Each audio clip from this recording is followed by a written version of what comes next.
नमस्कार, स्वागत है आप सभी का। मैं हूं आंचल, देश के सबसे भरोसेमंद चैनल डीवी न्यूज पर, जहां हम 2 बजे लेकर हाजिर हैं आपका पसंदीदा शो न्यूज पंच। और इस शो के जरिए हमारी कोशिश होती है कि ग्राउंड जीरो पर मौजूद हमारे रिपोर्टर्स के साथ हमारी प्रमुख खबरें हम करें सत्य और तथ्य के साथ आप तक साझा। तो आइए शुरू करते हैं इस वक्त की प्रमुख टॉप लाइन्स की तरफ। तो सबसे पहली खबर जो हम ले रहे हैं वो बांग्लादेश से जुड़ी है, जहां किस तरह से कट्टरपंथ की जो आग है वो फैल रही है, जिसकी वजह से सुलग रहा है बांग्लादेश। और क्यों आखिरकार यूनिस सरकार जो है वो नाकाम हो रही है कोई भी फैसला, कोई भी कार्रवाई करने में, इस पर डालेंगे न्यूज पंच के इस खास एपिसोड में नजर। वहीं बात करेंगे फिर से एक बार पश्चिम बंगाल की। आखिरकार क्यों खतरे में है ममता बनर्जी की सीट, जब हम बात करते हैं भवानीपुर। और आखिरकार कौन सा ऐसा डर है जो सता रहा है ममता दीदी को, इस पर भी विस्तार से करेंगे मंथन। लेकिन सबसे पहले न्यूज पंच में शुरुआत पड़ोसी देश बांग्लादेश से करते हैं, जहां कई ऐसी खबरें हैं जो सामने आ रही हैं जिसमें बांग्लादेश की जो स्थिति है वो अस्त व्यस्त होती हुई नजर आ रही है। तो बांग्लादेश से खौफनाक मंजर सामने आ रहे हैं। वो खौफनाक मंजर क्यों हैं? क्योंकि कट्टरपंथ गैंग का आतंक है। आतंक यूं इसलिए है कि हिंदू युवक की बेरहमी से हत्या कर दी जाती है, और यहां तक कि उनकी अपनी सांस्कृतिक विरासत इस वक्त खतरे से जूझ रही है। आखिरकार कैसे बांग्लादेश में कट्टरपंथ की ये आग सब कुछ लील रही है, इसे ग्राफिक्स के जरिए आपको समझाने की अब हम कोशिश करेंगे। तो देखिए, बांग्लादेश में कट्टरपंथ की आग ये बड़ा मुद्दा, लेकिन इससे निकलते हुए कई और अलग अलग मुद्दे हैं, इसे भी समझते हैं। कैसे हिंदुओं को वहां जिंदा जलाया जा रहा है। डेली स्टार के दफ्तर को हमने आपको सुबह भी बताया कि उसे फूंक डाला जो वहां प्रदर्शनकारी थे। साथ ही साथ शेख हसीना का जो घर था उसे भी फूंक दिया गया। अखबार प्रथम अली के ऑफिस पर भी अटैक किया गया। साथ ही भारतीय सहायक उच्चायुक्त के घर पर भी हमला हुआ, पत्रकारों को जिंदा जलाने की कोशिश। और इस सब के पीछे आखिरकार कौन वो दानव है, वो जो दंश है, वो दंश है कट्टरपंथ का, जो कहीं ना कहीं बांग्लादेश की जड़ों को कमजोर कर रहा है, उस दीमक की तरह कि आने वाली जो नस्लें हैं उनका जो भविष्य है वो अधर में लटका हुआ है। इस ग्राफिक प्लेट के जरिए आप समझ सकते हैं कि आखिरकार बांग्लादेश में हालात स्थिर नहीं, ठीक नहीं, और वहां की सरकार इन सब से निपटने में नाकामयाब साबित हो रही है। आखिरकार तख्ता पलट के बाद कैसे चीजें पलटती हुई नजर आई। तो तख्ता पलट के बाद सबसे ज्यादा टारगेट जो थे वो कलाकारों को बनाया गया। बीते साल हिंदू गायक जो थे उन्हें निशाना बनाया गया, कसूर उनका हिंदू होना। अगस्त 2024 में सिंगर के घर पर हमला हुआ। ढाका में हिंदू सिंगर राहुल आनंद के घर को ही फूंक डाला गया। कीमती सामान, फर्नीचर को लूटा गया। और ये सब कुछ तब हो रहा था जबकि सरकार अपनी व्यवस्था को सुदृढ़ करने की बात कई मंचों पर कह चुकी है। 3000 से ज्यादा हैंडमेड म्यूजिकल जो इंस्ट्रूमेंट्स थे उन्हें जला दिया गया। परिवार सहित पहले ही सुरक्षित निकाला गया राहुल आनंद को। लोकल पॉपुलर बैंड जोलर गान चलाते हैं राहुल आनंद, यानी संगीत की लय से लोगों को जोड़ते हैं। लेकिन लोगों को जोड़ना, या फिर यूं कहें कि संस्कृति और सभ्यता को एक धरातल पर लाना, ये उनका कसूर था, क्योंकि वो हिंदू थे और इस तरह उनके साथ ये बेरहमी की गई। तो कट्टरपंथ का ये खौफनाक चेहरा जो है वो लगातार बांग्लादेश में बेनकाब हो रहा है। आप देखिए, हिंदू युवक की पीट पीट कर हत्या कर दी जाती है। ईश निंदा के आरोप में भी बेरहमी से हत्या होती है। और मेमनसिंह जिले में भीड़ जो ये ऐसी भीड़ जो सोचती नहीं समझती नहीं, और मार डाला गया। हत्या के बाद पेड़ से बांधकर शव को जलाया गया। आप इन शब्दों के पीछे का मार्मिक दर्द और इस विभत्सा को समझिए कि आखिरकार कसूर क्या है। दीपचंद्र दास के रूप में उस मृतक की पहचान हुई। एक कपड़ा फैक्ट्री में वो काम करता था, और इस पूरे मामले में एक औपचारिक एफआईआर तक दर्ज नहीं की गई। मामला इतना बड़ा, तब भी एफआईआर दर्ज नहीं हुई। आखिरकार कट्टरपंथियों के निशाने पर, उनके टारगेट पर हिंदू क्यों हैं, और खास तौर पर यूनिस सरकार जिस फैसले, जिस भरोसे के साथ यहां आई थी, वो भरोसा आखिरकार टूटता हुआ क्यों नजर आ रहा है, एक बार ग्राफिक्स के जरिए आपको समझाते हैं। तो यूनिट सरकार पर हिंदू आस्था पर हमला करने का आरोप है। 26 जून आपको ले चलते हैं पिछले साल पीछे, यानी कि 2024 की अगर 25 की बात करें, ढाका के दुर्गा मंदिर पर बुलडोजर चलाया, कट्टरपंथियों ने मंदिर पर हमला किया। 9 जून मायापुर में मंदिर पर हमला हुआ। हमले में काली माता की जो मूर्ति थी उसको तोड़ दिया गया। और पीछे चलते हैं, 22 मई की बात करते हैं, या मशीहाटी में हिंदू समुदाय के 20 घर जला दिए गए।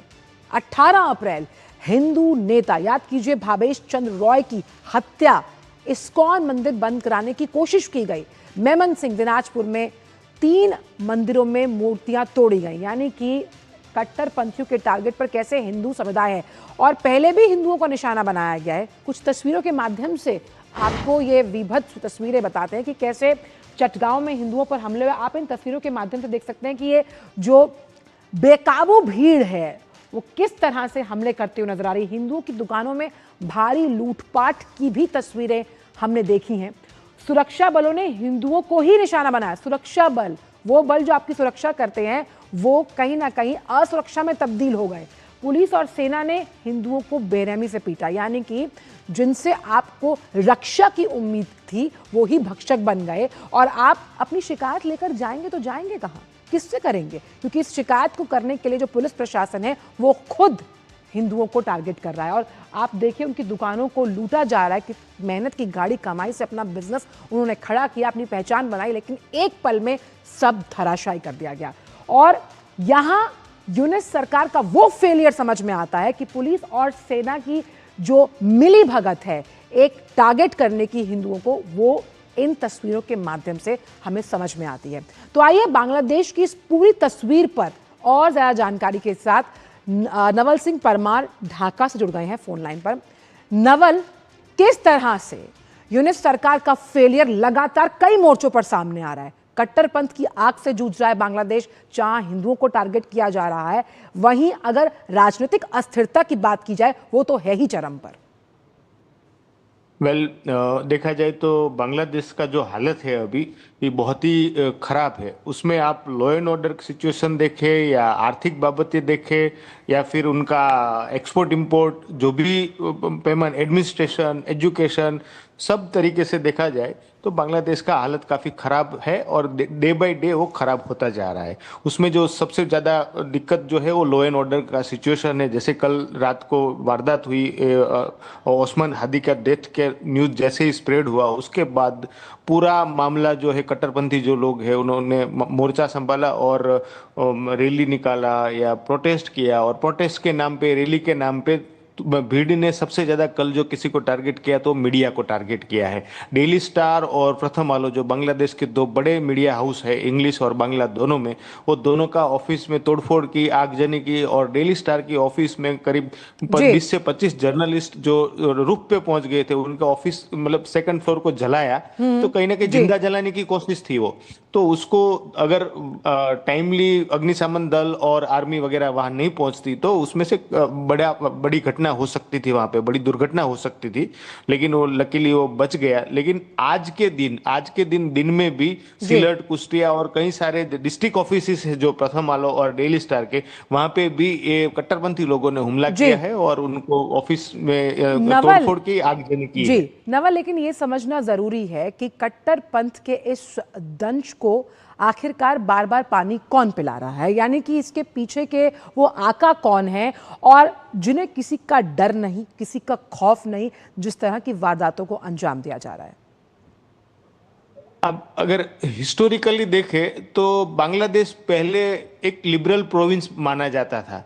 जब 1971 हुआ और उसके बाद के दशकों में देखा जाए तो यहाँ पे इस्लामिक पॉपुलेशन होने के बावजूद भी, बांग्लादेश के पुराने फोटोग्राफ्स वगैरह देखेंगे तो बांग्लादेश काफी लिबरल प्रोविंस माना जाता है। लेकिन डे बाय डे कट्टरपंथी जो विचारधारा है उसको, जो भी सत्ता में रहे, उन्होंने अपना जो वोट के लिए या अपीजमेंट के लिए, उसमें शेख हसीना भी शामिल है, उनके टाइम पे भी कट्टरपंथी जो विचारधारा है उन्होंने भी कंट्रोल करने का कोशिश नहीं किया, जी। वो अपनी सत्ता में बने रहने के लिए उन्होंने उनको समर्थन किया था। जी। उसकी वजह से उन्हीं के दौरान कट्टरपंथी जो पहले कुछ 2, 5, 10% थे, वो धीरे धीरे उसकी संख्या बढ़ती जा रही है। तो इसका नतीजा है कि बांग्लादेश में आज जो है कट्टरपंथियों को किसी का लेकिन खौफ नवल, नहीं है। हम ये और मानते दूसरा, हैं, बिल्कुल बिल्कुल, ये जी जी कि जो बोलिए। पुलिस फोर्स है, आर्मी है, उनमें भी कट्टरपंथी विचारधारा जो है पिछले समय में धीरे धीरे उसके लोग आ चुके हैं। तो अभी वो उसको कंट्रोल करने की स्थिति में नहीं रहते हैं। जी। पुलिस का या आर्मी का कंट्रोल नहीं है।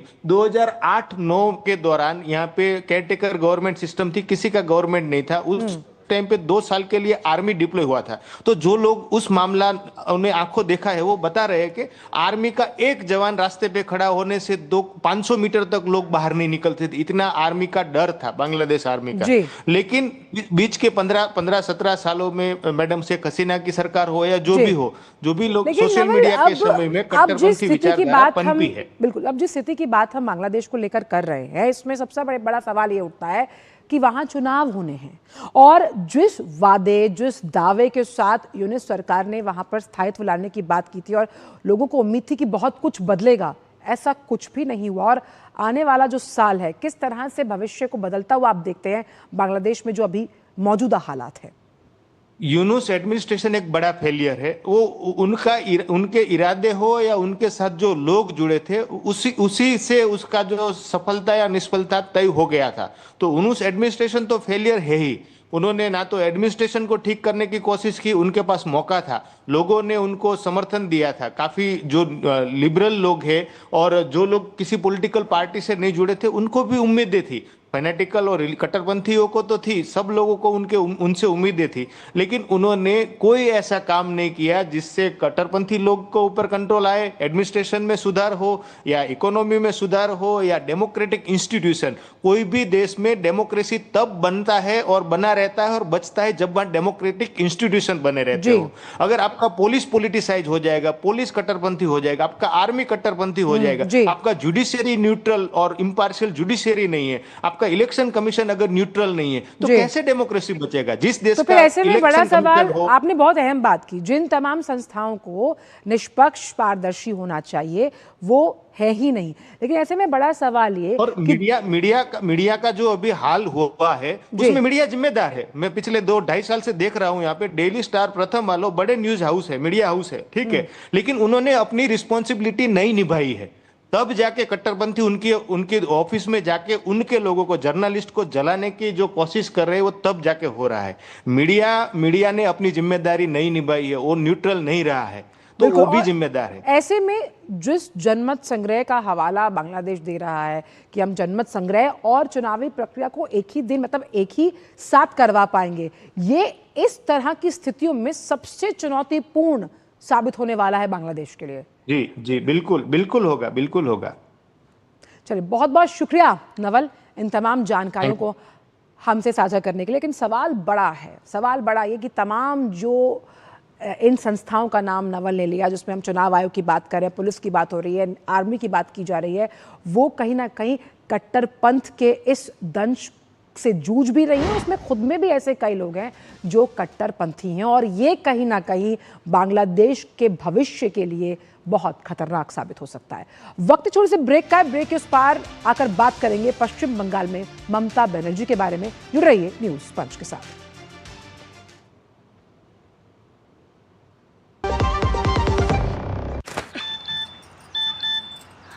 हो गया इंतजाम। किसका? गुड्डी की फीस का। दिखा। 20,000 का लोन तुरंत। पता है कौन दे रहा है, ब्याज कितना है? लोन विनियमित संस्थानों से ही लें और कर्ज उतना जितनी जरूरत, वो भी जांच कर। हो गया इंतजाम। पगार एडवांस में भेजिए। आरबीआई कहता है, सही वित्तीय बर्ताव करे आपका बचाव। चिंतामणि, क्यों इतनी चिंता करते हो? क्या खरपतवार से परेशान हो? पेश है स्टील MH210 फ्लावोवीडर। खरपतवार पे करो वार, सुनहरी फसल होगी हर बार। तू मेरे घर के रानी, ये मेरे खेतों का राजा। स्टील उपकरण लाए परिवर्तन।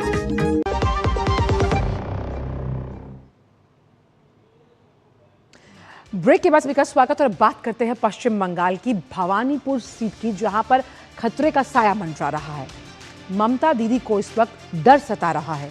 डर ये कि वोट कटने की वजह से उनकी राजनीति पर सीधा असर पड़ रहा है और इसीलिए विपक्ष लगातार उन पर हमलावर है। हालांकि वो जो कहीं ना कहीं ममता हैं वो इलेक्शन कमीशन पर लापरवाही का भी आरोप लगा रही है। हालांकि इलेक्शन कमीशन लगातार सख्त है। आखिरकार क्यों परेशान और डर के साए में हैं इस वक्त ममता बनर्जी, आइए आपको समझाते हैं।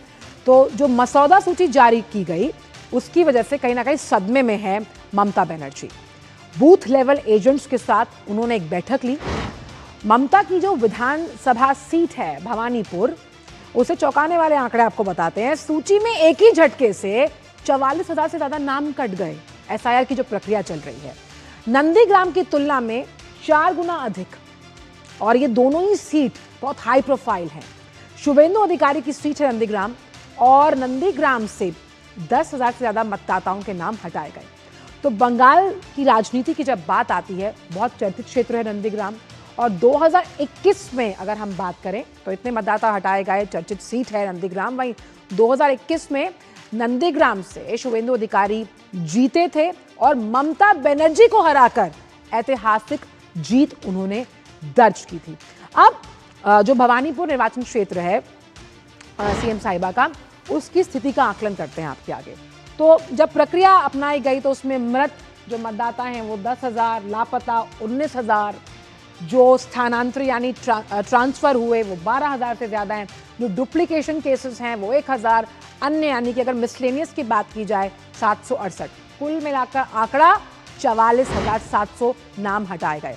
अब ये लापरवाही हुई है, इस लापरवाही के चलते अब एक्शन मोड में किस तरह इलेक्शन कमीशन काम कर रहा है, ये तो हम आपको, जो आप मेरे साथ में देख पा रहे हैं विंडोज में, हमने आपको ये तस्वीर बताई। लेकिन कैसे बंगाल में मतदाता सूची पर अब इलेक्शन कमीशन सख्त है तमाम विसंगतियों को लेकर। टीएमसी नेता के जो बीएलओ हैं उनके काम करने पर बवाल है। बीएलओ के साथ साथ जो एरो हैं उन्हें 4 नोटिस मिले, और जीवित मतदाता को मत दिखाने पर, मतलब वो जिंदा है वोटर, उसको आपने मरा हुआ बता दिया, इसीलिए शो कॉज नोटिस। सुबह भी हमने आपको बताया था कि अगर बीएलओ ढंग से काम नहीं करेगा तो इलेक्शन कमीशन आपको नोटिस जारी करेगी और कहेगी भाई अपनी ड्यूटी ठीक तरीके से कीजिए। 2 विधानसभा क्षेत्रों में नाम दर्ज होने पर नोटिस, और 7 करोड़ नामों की अब जांच होगी, और 31 लाख अनमैप्ड मतदाताओं को मिलेगा मौका। लेकिन ये होगा कैसे? जो माइक्रो ऑब्जर्वर्स की नियुक्ति करेगा इलेक्शन कमीशन। 1,36,00,000 जो संदिग्ध वोटर्स हैं उन पर नजर है। अब ये सब काम अगर मैनुअली करने में दिक्कत है तो आर्टिफिशियल इंटेलिजेंस की तकनीक का भी इस्तेमाल किया जाएगा कि भाई जो घुसपैठिए हैं उनके नाम जो कटे हैं उस प्रक्रिया को सुनिश्चित किया जाए कि ये ठीक से हुई है या नहीं। तो माइक्रो ऑब्जर्वर्स की नियुक्ति इलेक्शन कमीशन द्वारा, ये फर्जी लिंकेज दिखाने वाले संदिग्ध हैं, जिस तरह से फर्जी वोटर्स पर लगाम लगाने की कोशिश एसआईआर के जरिए की जा रही है, ये बहुत बड़ा कदम उठाया गया है इलेक्शन कमीशन द्वारा। और इसी पूरे मुद्दे पर हम समझेंगे सौरभ दत्ता से कि आखिरकार इलेक्शन कमीशन की जो सख्ती है उसकी वजह से पसीने छूट रहे हैं ममता बनर्जी के। सौरभ, सवाल ये कि माइक्रो ऑब्जर्वर्स की नियुक्ति किस तरह से चुनावी प्रक्रिया को निष्पक्ष तो बनाएगी, लेकिन जिस फर्जी वोट्स के आधार पर ममता दीदी कहीं ना कहीं परेशान हो रही हैं, उनका परेशान होना लाजमी है। अचल देखिए, 11 दिसंबर का आखिरी दिन था यूनिवर्सल फॉर्म डिजिटलाइज का अपलोड करने का। उसके बाद से 11 दिसंबर कृष्णनगर में सभा की थी ममता बनर्जी ने। मैं अभी रानाघाट में हूँ, करीब की जगह है, नदिया डिस्ट्रिक्ट के अंदर आती है, ये भी नदिया डिस्ट्रिक्ट के अंदर ही आती है। तो यही पे कहा जा सकता है कि ममता बनर्जी ने सभा करके कही थी कि एक भी नाम कटा तो वो धरने पर बैठ जाएंगे। और इसके बाद जब मंगलवार को ड्राफ्ट लिस्ट पब्लिश हुआ जिसमें 7 करोड़ 8 लाख लोगों का नाम है, उसके बाद से टीएमसी के खेमे से इतना ज्यादा शोर नहीं मच रहा है। अब ये बात है, ये शोर क्यों नहीं मच रहा है? अभिषेक बनर्जी जो हाल ही में ममता बनर्जी की जो भाईपो भतीजा है एवं तृणमूल सांसद है, उन्होंने क्या कहा? उन्होंने एकदम निर्वाचन कमीशन, चुनाव आयोग की जो जुबानी है उसी जुबानी में कहा कि अभी तो क्लेम ऑब्जेक्शन का पीरियड चल रहा है, 45 दिन का समय है, तो उसमें क्लेम ऑफ ऑब्जेक्शन जो है वो जो लोग जिनका नाम नोटिस पे आएगा वो लोग अपना बात रखेंगे, डॉक्यूमेंट्स देंगे, तो ठीक है, तब देखेंगे। अभी जी। तो ये फाइनल कुछ नहीं है। और उसके बाद पीएम ममता बनर्जी की तरफ से भी एक मे आई हेल्प यू कैंप किया गया है कि जैसे जिनको इस हियरिंग में कोई दस्तावेज की जरूरत हो तो वो उस खेमे से, उस कैंप से वो दस्तावेज वो करवा ले। अभी यहाँ पे सवाल आ रहा है कि अब जिनके पास अब तक कोई दस्तावेज नहीं था वो दस्तावेज कैसे करवाएंगे। जी। और अब देखिए माइक्रो ऑब्जर्वर को क्या क्या रोल दिया गया है। पहली, जो फॉर्म डिजिटलाइज हुआ है उनको बारीकी से जांचे। क्यों? क्योंकि ऑलरेडी बीएलओ को सुपॉज किया है कि जहां पे ये सब विसंगतियां देख रही है। दूसरी क्या था? दूसरी बात ये रखी गई है माइक्रो ऑब्जर्वर को, जो जन्म मृत्यु है उसके तालिका को आप जांचिए, क्योंकि ऐसा भी देख रहा है कि बच्चे का जन्म हुआ है 2007 और उसका सर्टिफिकेट हो गया है 2006 में। और हियरिंग जहां पे चलेगा, जहां पे ये सब हियरिंग होगा, वहां पे भी वो लोग मौजूद रहेंगे। जो चुनाव आयोग का कहना है कि एक भी वैध वोटर का नाम ना कटे और कोई अवैध वोटर का माइक्रो नाम ऑब्जर्वर्स के जो माइक्रोस्कोपिक लेंस है उनसे बच नहीं पाएगा अगर कोई फर्जी वोटर है। लेकिन इसमें आर्टिफिशियल इंटेलिजेंस की तकनीक के इस्तेमाल की भी बात की जा रही है, जो कहीं ना कहीं बीएलओस के काम को थोड़ा और आसान बनाएगी।